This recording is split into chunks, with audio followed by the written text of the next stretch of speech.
উপলব্ধি যে একটি মুক্তিযুদ্ধভিত্তিক বাংলাদেশের রাজনীতির জন্য দুই দলই একে অপরকে ছাড়া এই মুহূর্তে আর অন্য কিছু সম্ভব নয়, সেটাই যদি সত্য হয় তাহলে নিশ্চয়ই আমাদের আশা জাগা নিয়ে কিছু থেকে যায় অন্তত। এবং বিএনপি ক্ষমতা থাকাকালীন সময়ে শেখ হাসিনা সহ আওয়ামী লীগের উপরে যে 21শে আগস্টের বর্বরতম হত্যাকাণ্ড বা বর্বরচিত হামলা, অথবা আওয়ামী লীগ সরকারের সময় খালেদা জিয়াকে তুচ্ছ কোনো মামলায় দীর্ঘদিন কারা অন্তরীণ করে রাখা, অথবা তারেক রহমানকে দেশের মাটিতে ফিরতে না দেওয়া, এসব কিছু কি সবার কাছে, দুই দলের কাছেই নতুন কোনো উপলব্ধি জন্ম দিচ্ছে? এই প্রশ্ন আসতেই পারে। তার কারণ বিএনপির পক্ষ থেকে আওয়ামী লীগ সম্পর্কে যে মনোভাব আমরা সাম্প্রতিক সময় দেখছি, অথবা আওয়ামী লীগের পক্ষ থেকে বিএনপির প্রতি যে একটা বন্ধুত্বসুলভ মনোভঙ্গি, সেটিও নিশ্চয়ই আমাদেরকে আশান্বিত করে তোলে। শেখ হাসিনা ভারতের জি নেটওয়ার্ক গ্রুপের অন্যতম গণমাধ্যম সহযোগী প্রকাশনা WION এর কাছে একটি এক্সক্লুসিভ ইন্টারভিউ দিয়েছেন। সেখানে মোটামুটি তেমন ইঙ্গিতই তিনি দেওয়ার চেষ্টা করেছেন। তার কাছে বেশ কিছু বিষয়ে জানতে চাওয়া হয়েছিল এবং তার সে উত্তরের মধ্য দিয়ে বাংলাদেশে এই মুহূর্তে যে রাজনৈতিক সংকট, সাংবিধানিক শাসন ব্যবস্থার পুনরুত্থান, অর্থনীতি পুনরুজ্জীবিত করা, সংখ্যালঘুদের সুরক্ষা এবং গণতান্ত্রিক প্রতিষ্ঠান বিষয়গুলো নিয়ে অনেক অনেক বক্তব্য উঠে এসেছে। তার কাছে দ্বিতীয় যে প্রধান প্রশ্নটি ছিল জি নেটওয়ার্ক গ্রুপের পক্ষ থেকে, যে তারেক রহমান এবং বিএনপি কি আপনার কাছে বিশ্বাসযোগ্য? শেখ হাসিনা কি বলছেন? তার কথাগুলো খুবই ইম্পর্টেন্ট।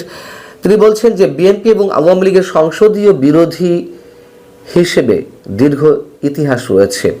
আমরা যখন শাসন করেছি তারা আমাদের বিরোধিতা করেছে, আবার যখন বিএনপি শাসন করেছে আওয়ামী লীগ বিরোধিতা করেছে। গণতন্ত্রে এভাবেই রাজনৈতিক প্রতিষ্ঠানগুলো কাজ করে যাওয়া উচিত। একটি শক্তিশালী সুস্থ বিরোধী দল শাসন ব্যবস্থাকেই শক্তিশালী করে। খুবই যৌক্তিক কথা। এখন এই বিষয়গুলো দুই দলের মধ্যেই সত্যি যদি উপলব্ধি হয়, নিশ্চয়ই সেটা আমাদের জন্য শুভকর। তিনি বলছেন, তবে আমাদের এই তথ্য ভুলে যাওয়া উচিত নয় যে সরকারি তহবিল আত্মসাতের অভিযোগে দোষী সাব্যস্ত হওয়ার পর তারেক রহমান লন্ডনে দীর্ঘ 17 বছর নির্বাসনে কাটিয়েছেন।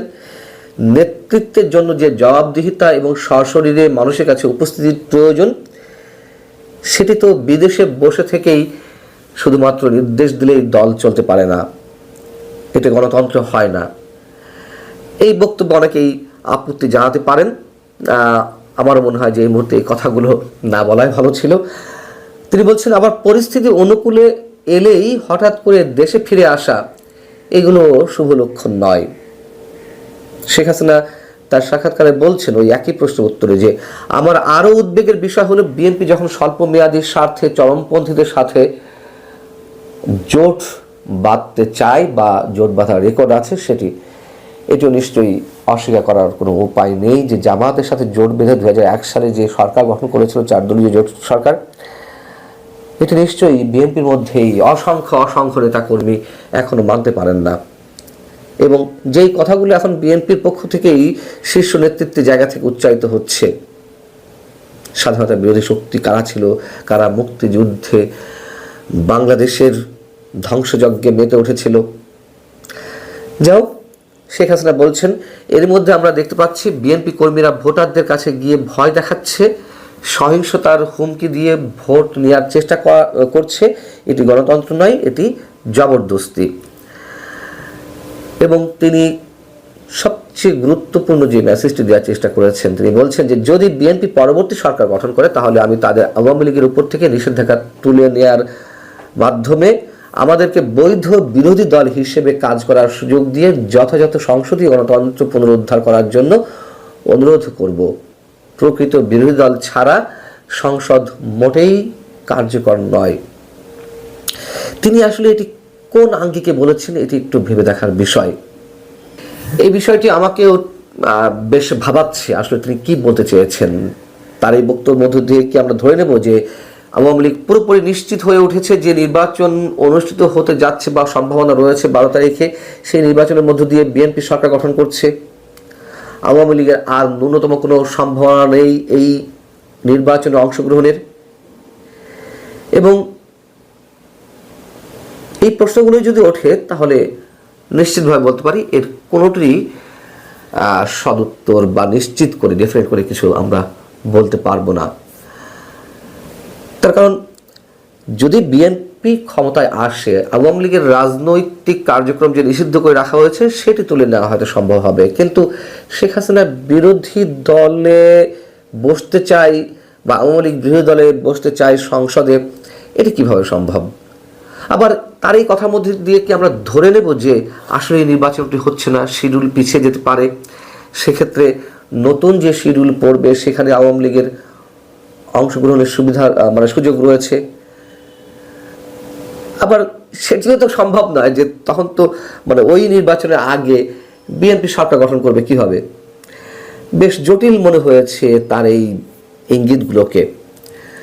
তবে এই দেশে যে আওয়ামী লীগ এবং বিএনপিকেই মুক্তিযুদ্ধের আদর্শের জায়গা থেকে রাজনীতি করতে হবে, সেই মেসেজটি আমরা দুই দলের পক্ষ থেকে মোটামুটি পাচ্ছি। তার কারণ এর আগের দিন আমি আপনাদেরকে জানিয়েছিলাম, আপনারা অনেকেই দেখেছেন যে বিএনপির second in command Mirza Fakhrul Islam Alamgir তিনি তার একটি নির্বাচনী প্রচারণায় যে কথাগুলো বলেছেন তা আরেকটু মনে করিয়ে দিই আপনাদেরকে। তিনি বলেছেন যে নৌকার যিনি কাণ্ডারি ছিলেন সাবেক প্রধানমন্ত্রী শেখ হাসিনা, তিনি নেতাকর্মীদের ফেলে ভারতে পালিয়ে গেছেন, দিল্লিতে গিয়ে বসে আছেন, আমাদেরও বিপদে ফেলে গেছেন। শেখ হাসিনা থাকলে অন্তত একটি গণতান্ত্রিক ব্যবস্থা চলতো। খুবই সিগনিফিক্যান্ট কথা। এবং এই জায়গা থেকেও আমি কিছু প্রশ্ন আপনাদের সামনে তুলেছিলাম যে মির্জা ফখরুল ইসলাম সাহেব এখন যা বলছেন বা বিএনপি এখন যা বলছে আওয়ামী লীগ সম্পর্কে, সেগুলো কি সত্যি আওয়ামী লীগের এক ধরনের শূন্যতা অনুভব করছে দলটি, নাকি আওয়ামী লীগের ভোট নিজেদের বাক্সে নেওয়ার জন্য একটা সিম্প্যাথি গ্রো করার চেষ্টা করছেন আওয়ামী লীগের ভোটারদের মধ্যে? ভারতের পররাষ্ট্রমন্ত্রী এস জয়শঙ্কর যে আমাদের সাবেক প্রধানমন্ত্রী বেগম খালেদা জিয়ার শেষকৃত্য অনুষ্ঠানে এলেন, তিনি শোক জানিয়ে গেলেন ভারতের প্রধানমন্ত্রীর পক্ষ থেকে তারেক রহমানের কাছে। সেই বিষয়ে প্রশ্ন করা হয়েছিল শেখ হাসিনার কাছে। প্রশ্নটি ছিল এরকম যে ভারতের পররাষ্ট্রমন্ত্রী এস জয়শঙ্কর খালেদা জিয়ার শেষকৃত্যে উপস্থিত ছিলেন, বিএনপি এবং ভারতের সম্পর্ককে আপনি কিভাবে দেখছেন? খুব টেকনিক্যালি আনসার দিয়েছেন শেখ হাসিনা। তিনি বলছেন এটি একটা প্রতিবেশী রাষ্ট্রের সাবেক সরকার প্রধানের প্রতি ভারতের কূটনৈতিক সৌজন্যতা এবং বিষয়টি অবশ্যই শ্রদ্ধার। রাজনৈতিক জীবনে খালেদা জিয়ার ভূমিকা অনস্বীকার্য এবং জাতির প্রতি তার অবদান ছিল তাৎপর্যপূর্ণ। তবে ভারতের মৌলিক স্বার্থ অপরিবর্তিত রয়েছে। ভারত বাংলাদেশে এমন একটি নির্ভরযোগ্য অংশীদার চায় যে স্থিতিশীলতা বজায় রাখতে পারে, সংখ্যালঘুদের সুরক্ষা দিতে পারে, প্রতিশ্রুতিকে সম্মান করতে পারে এবং আঞ্চলিক সহযোগিতা বজায় রাখতে পারে। খুবই টেকনিক্যাল অ্যান্সার, এবং হয়তো তিনি বুঝিয়ে দেওয়ার চেষ্টা করেছেন ভারতের কাছে এখনো এক নম্বর বিশ্বাসযোগ্য দল আওয়ামী লীগই। আরেকটি প্রশ্ন ছিল গুরুত্বপূর্ণ যে আপনার দলকে কিভাবে পুনর্গঠন করতে চাইছেন, আপনার দলের মধ্যে নতুন প্রজন্মের ভূমিকা কি হবে। এই প্রশ্নের উত্তরও সরাসরি দেননি শেখ হাসিনা। নেতৃত্বে কারা আসছে সে সম্পর্কেও কোনো ধরনের ইঙ্গিত দেননি, শুধু নতুন নেতৃত্বের বিষয়টি গুরুত্ব সহকারে তুলে ধরেছেন তরুণ প্রজন্মের মধ্য থেকে। তিনি বলছেন আওয়ামী লীগ কখনো একটি পরিবারের অন্তর্ভুক্ত ছিল না বা একটি পারিবারিক দল ছিল না, এটি লক্ষ লক্ষ বাংলাদেশির অন্তর্ভুক্তি যারা গণতন্ত্র, স্বাধীনতা এবং 1971 সালের মূল্যবোধে বিশ্বাসী।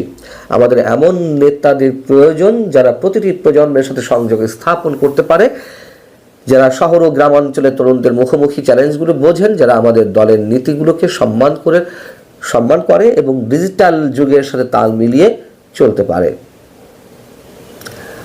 এবং আওয়ামী লীগ সরকারের যে অর্জন তা কখনোই একার ছিল না, এটি কোনো ব্যক্তির উপর নির্ভর ছিল না, দলের অসংখ্য নেতাকর্মী এবং বাংলাদেশের জনগণের মাধ্যমেই সেটি অর্জিত হয়েছে তাদের আস্থার কারণে।